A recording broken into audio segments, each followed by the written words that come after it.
All right, let's create some leather materials. I'm gonna create a couple of them. I'm using Corona Renderer 3ds Max 2024. Let's drag Corona physical material. And we're gonna create a first one. So it's gonna be kind of like in between. So let's drag and drag a JPEG, which is gonna be a seamless texture, so no seams there. So probably the easiest way is gonna be first of all, click the bitmap, go to sum the area, put 0.3, so for the blurring of the texture. Put color correction, always useful to have this because then later on if you want to, you can control the hue and everything else. Plug it into the base and then shift drag down and we can make this saturation off.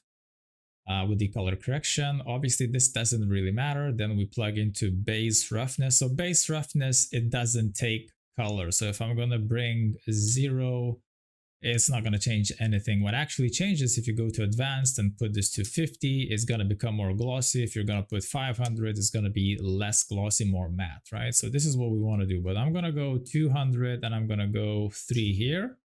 So it's going to be more how should I say, more matte evenly. So then what we want to do is we want to drag and drop again. This texture is going to be taken only black and white. So let's put it to bump. And for the bump, we're going to use probably 0.5 for now, and we'll take a look how it's going to look, right?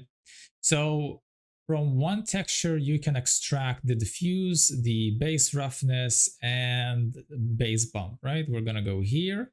And in this section, we're going to put roughness to 0.75 for now, because the thing is, it doesn't really matter for now because we're literally using 100% of the map. So we're going to apply on our dummy ball right there. And as you can see, it's starting to render, right? So this is kind of like a more distressed leather. And if I'm going to go, if I'm going to go up and put 0.5 and put 0.5 in tiling, basically my texture is going to become larger, right?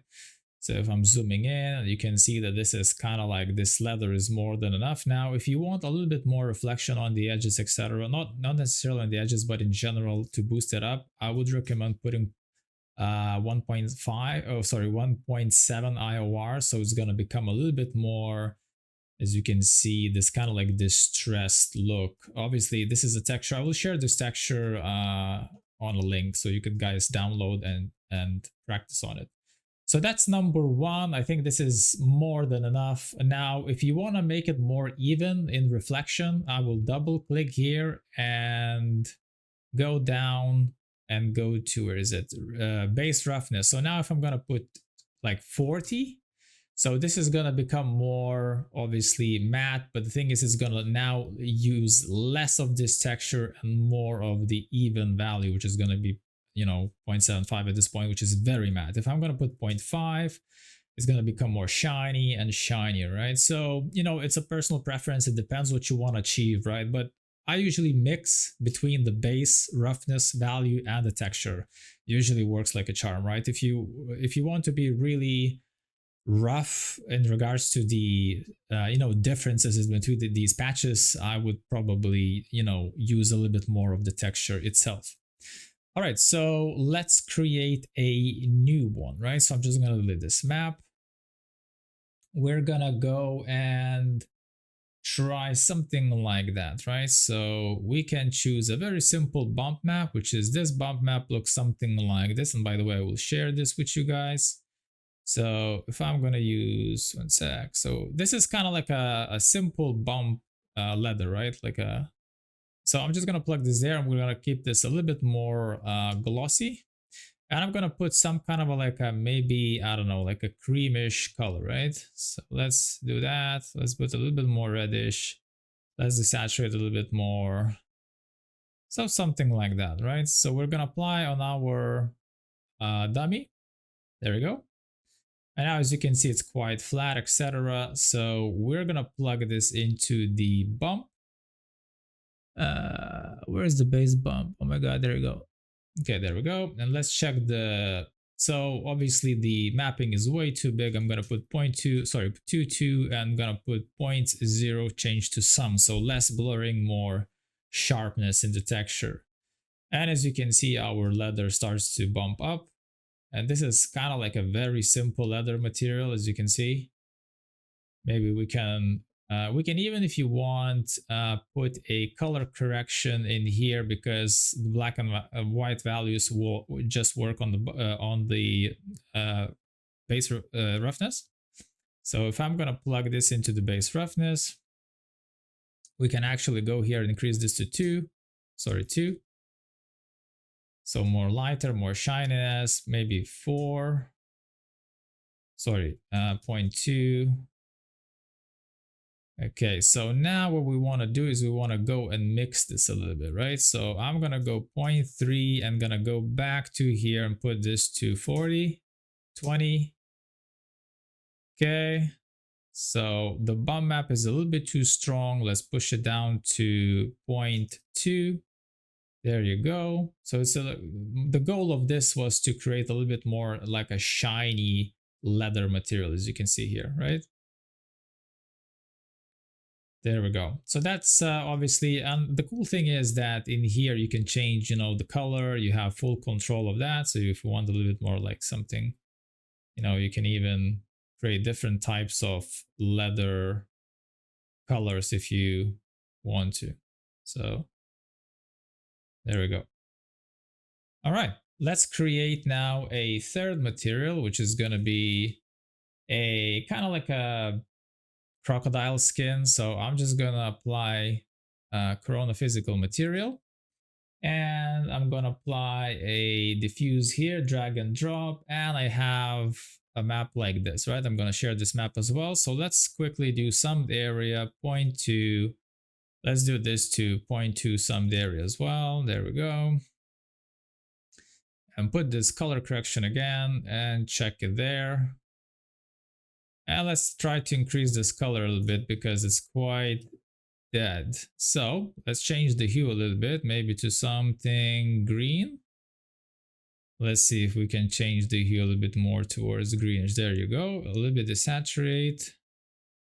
And push it to maybe 1.5, so a little bit darker. So let's apply that there. So there we go. So now let's apply, because it's a crocodile skin leather, let's put this to base roughness. So all of the blacks are going to be more reflective and all of the whites are going to be less reflective. So what we need to do is we need to go down and where is it? And invert. So we want the other way around, right? So to say. So let's go control a little bit of these numbers here. There we go. We're looking for something like that. So all of those black parts there are going to be more reflective, okay? Okay, so we did that, and let's put this into, so the blacks are going to be the bump map, right? So now plug this into the bump. Where is the bump, base bump? There we go. So all of the black areas are going to go down and the lighter areas are going to go obviously up, right? So let's apply this there and press interactive rendering. And now you can see the effect. It's kind of like almost like a lizard skin, etc. So let's try to base roughness. Let's increase this like that, like so. And the bump map, I think it's a little bit too much. So let's put it to 0.2. There we go. Maybe 0.1. You don't need that much. There we go. We're getting closer and closer. You can see a little bit more reflection. So let's try to push this even more. Maybe 0.1 even. There we go. So now you can see some imperfections, obviously, because it's using a map. This map is not perfect. Like I said, it was extracted from this guy, from the diffuse in Photoshop. But basically, this is your color. Now you can obviously switch your color profiles, right? Whatever you need to get. Or make it lighter. For example, you can go and do 150. Gonna become lighter and lighter. Let's do 250. There we go. All right, so probably you can, apply this onto your shoes, etc. And by the way, this texture is seamless, right? So this is another part of leather. And we can create now the last one, which is going to be kind of like a suede texture. So I'm just going to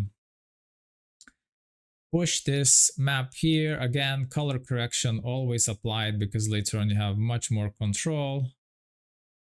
So plug it there and apply it. Press render.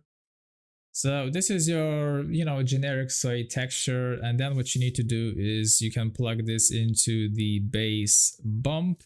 If you have some kind of a noise texture, you can even do with the noise texture. Sometimes you can even try to do with the, where is noise, plug that in, right? And then go and put here, I don't know, 0.3 or something like that. And then you can go and increase this bump map to 2. Let's try 1. So you can see the bump is how the bump is reacting. So it's way too big. So let's put 0.2. There you go. You can even mix these guys, right? So for example, you can go in mix. You can press 50 here. Plug this guy into the first and plug this guy into the second and plug this guy into the bump, right? So you're going to be using a little bit of both, right? So I'm going to push this to 4. So we kind of want to make it matte looking, right? There we go. And so to get a Suede a little bit more better, so this is, as you see here, this is only the reflection is playing out. Now you can, where is the sheen layer? So you can play with sheen layer as well. As you can see, you're gonna get more sheen on the back, right? As you can see there, it's working. So roughness also, you can increase this guy to get a little bit more. But the thing is, with this one, I'm not a big fan of using sheen. You can get different results. For example, so I'm gonna drop sheen to 0 for now. And I'm going to show you another example, which is, for example, kind of like you're creating more like a fabric material, right? So if you're going to go to fall off, and if you drag this into the first map and shift down, you're going to put into the second slot, you're going to make this lighter. So let's just say 2, right? So you're going to make something like that. Going to go here and take right click, Bezier corner, drop it down there. Right click corner, drop it down like that. So as you can see, it creates this kind of like this fall off effect. So you drop it here and you can control now this, as much as you want. So for example, you can even mix with the white color. So for example, if I'm going to put here 90, so this map is going to be mixed with white color by 10%, right? I can push it to 60. And as you can see, it's getting more and more this kind of like a sheen effect. Not sheen, but like a fall off fabric-y effect. Like it has some kind of a, hair, so to say, on top.